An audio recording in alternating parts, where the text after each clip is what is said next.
27 сентября в Туркменистане торжественно отметили 30-летие независимости страны. Сообщалось, что на организацию мероприятий в столице Ашхабаде, за которыми наблюдал президент Курбангулы Бердымухамедов, в принудительном порядке были привлечены тысячи государственных служащих.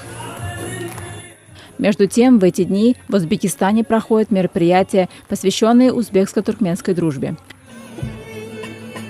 Руководители Узбекистана не уступают своим туркменским коллегам в применении метода по принудительному привлечению госслужащих к таким мероприятиям. Вот на этих фотографиях запечатлено одно из таких мероприятий, прошедшее в Бухаре.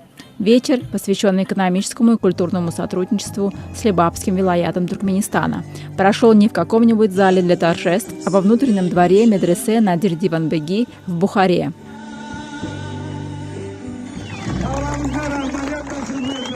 26 сентября посол Туркменистана в Узбекистане Язгули Мамедов и советник президента Узбекистана Турсинхан Худайбергенов посетили городок Памук в Миришкорском районе Кашкадарьинской области, где проживают этнические туркмены. Сообщалось, что перед поездкой в Памук туркменский посол посетит некоторые достопримечательности. Местные чиновники начали подготовку за 20 дней до визита гостя. 7 сентября глава Кашкадарьинской области Заир Мирзаев собрал в городке Памук всех руководителей областного и районного значения и заявил им, что если понадобится, они будут работать в городке с ночевкой. Он пригрозил им, что в противном случае уволит всех с работы. Все организации из остальных регионов тоже здесь. Если хотите работать долго, если хотите доказать верность политике президента, то будете тут жить и выполнять то, что вам говорят. Если не будете этого делать, будете относиться спустя рукава, то буду безжалостно принимать меры. Кем бы он ни был, вы все будете тут.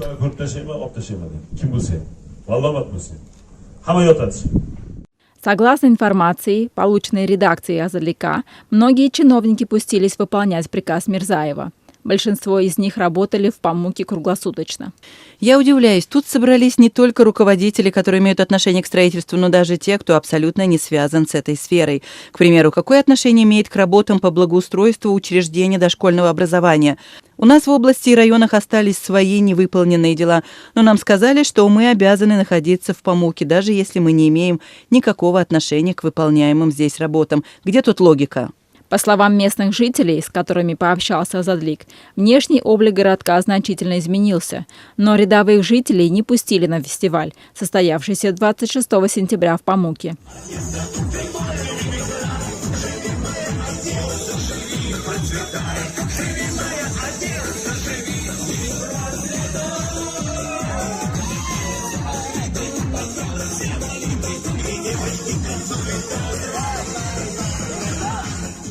Интересно, насколько хватит проделанной ими работы? Они построили фонтан за 3 дня. Все делалось на скорую руку. Побелка, посадка цветов и деревьев. Они украсили в основном те места, по которым должен был проехать посол Туркменистана. Если не говорить о нашем культурном центре, то в остальных зданиях покрасили только фасады в разные цвета. Но самое обидное, на фестиваль нас, обычный народ, так и не пустили. На концерте приняли участие чиновники Туркменистана, Узбекистана и почетные гости. Мероприятие прошло под лозунгом «Давайте жить свободно и благополучно в новом Узбекистане». Ранее администрация Кашкадарьинской области сообщала о том, что на работы по благоустройству городка из государственного бюджета было выделено более 5 миллиардов сумов. Нам практически 20 дней приходилось работать день и ночь. Была проделана большая работа. За прошедшие несколько лет городок остался без внимания и оказался заброшенным. Однако многие работы были осуществлены на скорую руку, иначе мы бы не успели в срок. За день до визита посла в полночь рабочие установили новые ворота при въезде в городок. На видеозаписях и фотографиях, отправленных в редакцию Азалика, видно, как, несмотря на то, что на улице слишком темно, рабочие с фонарями в руках укладывают асфальт. В прошлом месяце и Узбекистан с размахом отпраздновал 30-летие независимости. Впервые после смерти первого президента Каримова праздничные мероприятия стали устраивать на больших сценах. Накануне праздника студенты и бюджетники из областей пожаловались в редакцию Азадлика на то, что их в самую жару заставляет участвовать в массовых мероприятиях.